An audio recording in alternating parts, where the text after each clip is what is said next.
শবে বরাতের আমল, শবে বরাতের তিনটে বিষয় বোঝেন। একটা হলো শবে বরাতের রাত্রিতে, অর্থাৎ আবারও বলছি শবে বরাত বলছি, আপনারা রাগ করেন না, নিসফে শাবানের রাত্রিতে, মধ্য শাবানের রাত্রিতে আল্লাহ তাআলা বান্দাদের গুনাহ মাফ করেন। এটা সহিহ হাদিস।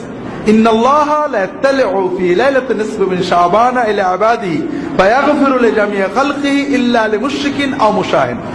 আল্লাহ তাআলা মধ্য শাবানের রাত্রিতে তার বান্দাদের দিকে দৃষ্টিপাত করেন।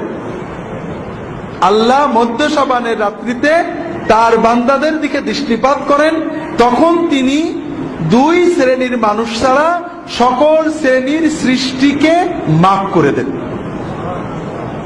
যাদের ভিতরে শিরক আছে এবং যাদের ভিতরে হিংসা আছে, এই হিংসা এবং শিরক যাদের আছে তাদের ছাড়া বাকি সকল মানুষকে আল্লাহ মাফ করে দেন। তাহলে শবে বরাত হলো একটা কমন বোনাস। আপনি যদি এই রাত্রিতে ঘুমিয়ে থাকেন, জেগে থাকেন, কিন্তু আপনার অন্তরে শিরক নেই, আপনার অন্তরে হিংসা বিদ্বেষ নেই, ইনশাআল্লাহ আপনার নসিবে এই আল্লাহর বোনাসটা এসে যাবে, আপনার অ্যাকাউন্টে আপনার বোনাস জমা হয়ে যাবে। কথাই বুঝতে পেরেছেন? এখন দ্বিতীয় বিষয় হলো আমরা কি করব, আমরা আমল করব কিনা। আমল না করলে, ঘুমিয়ে থাকলেও আপনি বোনাস পাবেন। এ ব্যাপারে সহিহ হাদিস পাওয়া যায় না, কিছু জয়ীফ হাদিস আছে। দুটো আমল পাওয়া যায় জয়ীফ হাদিস দ্বারা, বা তিনটে আমল পাওয়া যায়। একটা হলো কবর জিয়ারত, আর একটা হলো দোয়া, আর একটা হলো সালাত। এই বিষয়ে যতগুলো হাদিস আছে সবই জয়ীফ।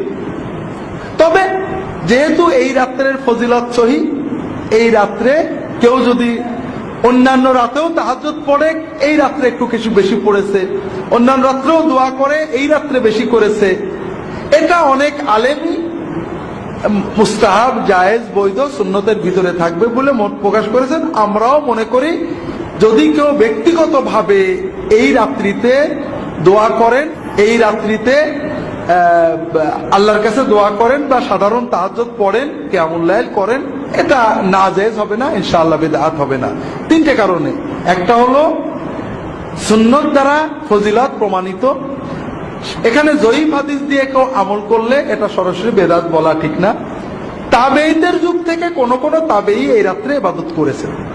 তবে এই রাত্রিতে ইবাদত মসজিদে যেয়ে করা, সমবেত করা, এটা সকল ইমাম হানাফি, শাফিঈ, মালিকি, হাম্বলি সবাই বেদাত বলেছেন, মাকরুহ বলেছেন।